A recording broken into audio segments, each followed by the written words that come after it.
ఓటేసి గెలిపిస్తే ఇలా రాష్ట్రంలో జరుగుతున్నదేంది?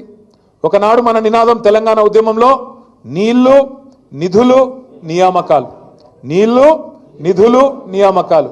ఇలా రేవంత్ రెడ్డి ప్రభుత్వం వచ్చినాక ఏమైపోయింది? ఆ నినాదం మారిపోయింది. ఇప్పుడు ఏమిటి తెలుసా కొత్త నినాదం?